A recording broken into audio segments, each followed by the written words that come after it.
Okay, I'm gonna do a quick tutorial, I guess, on how to take off some of the interior trim pieces in a 2012 Chevy Cruze LS. This will work for any Cruze, really. So let's go in here. Alright. So for starters, if you want to take off this piece up here, I'm going to do this with one hand. This should be interesting. There we go. You want to take one of these little flathead screwdriver. Nothing serious. Everybody should have one. If not, they're really cheap. You want to come right here to the corner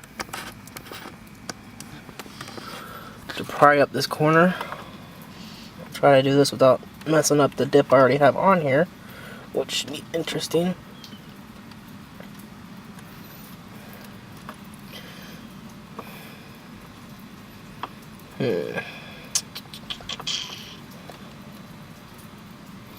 It's a lot harder with one hand.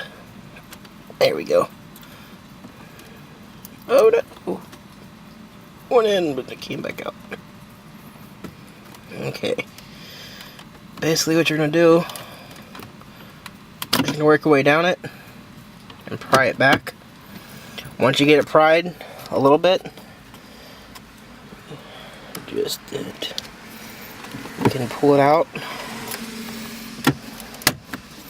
You got that side.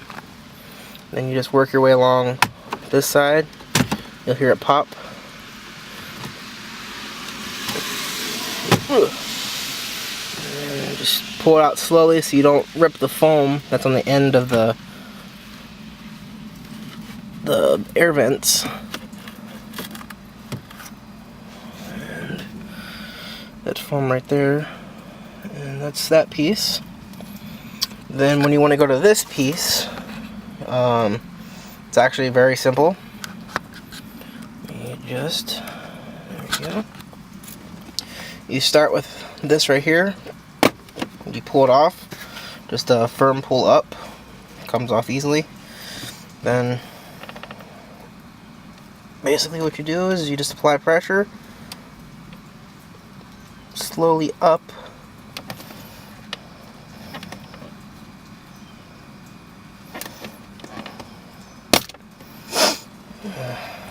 I guess my plastic dip made it a little tighter, and the little clamp or push clamps. You just work your way back up.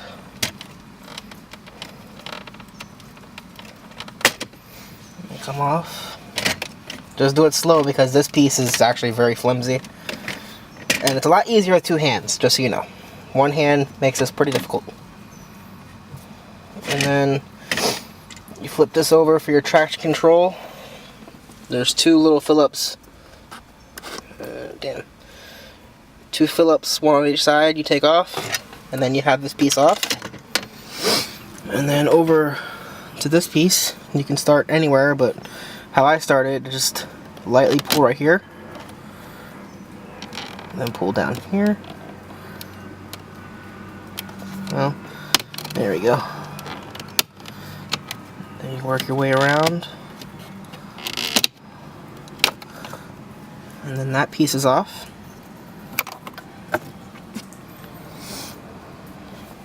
And we'll set it right here for now. And when you want to come to these pieces, you'll need your little tool again.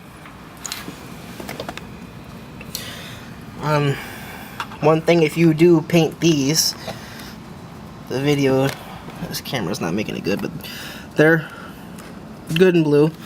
But right down here, your foot will end up hitting that eventually. And there's only one coat of white and two coats of blaze blue, so it's not really on there that good. With these, you can start anywhere, really. Actually, I'm going to start from this side. You basically put it in, and you pry it out. Once you get it out a little bit, you'll see that it's up on this side. You should be able to finagle it out from there. one cool thing about, well, not cool, but one thing about these that's actually interesting is the front ones are different from the back ones. So, meaning, which part? These two little prongs right here aren't on the back ones. They're in a different location. Well, not in the same spot. They're in a different location. So, with these, they line up. I don't know if you can see that too well. They line up down here. But yeah, let's put everything back together really quick. And like I said, with one hand, this is pretty retarded. Oh, sorry. The two holes should be right here. But anyway.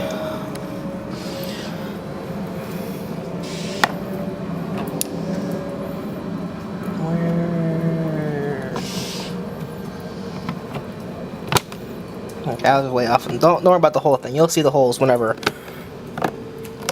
you take it off yourself. And see, they go back on quite easily. Go back to the gauge cluster. This one you have to pay attention a little bit more because they have the little spikes on them as well that you have to line up or they're not going to go in properly. So what I do is I'll start from the bottom. Let me try to get a better camera angle. I'll start from the bottom, line it up, and once it's lined up, everything slides in. Starting from the bottom actually is a lot easier than starting from the top because it is at an angle. So once you do that, everything will snap back into place. Except for down here, apparently it wants to give me a problem. Okay, there we go. Back in place. We'll go to the top section.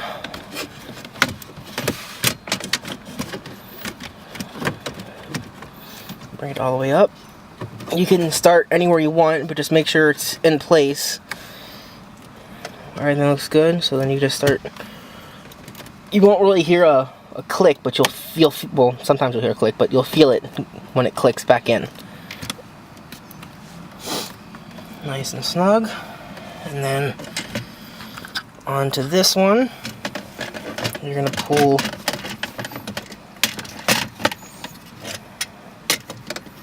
this thing back out, around, or just throw it up like that, and then make sure your traction control button wiring goes back down. It's just an open slot, it goes back down too. And then same with like up top, just make sure it feels like it's there, and then start pushing back into place.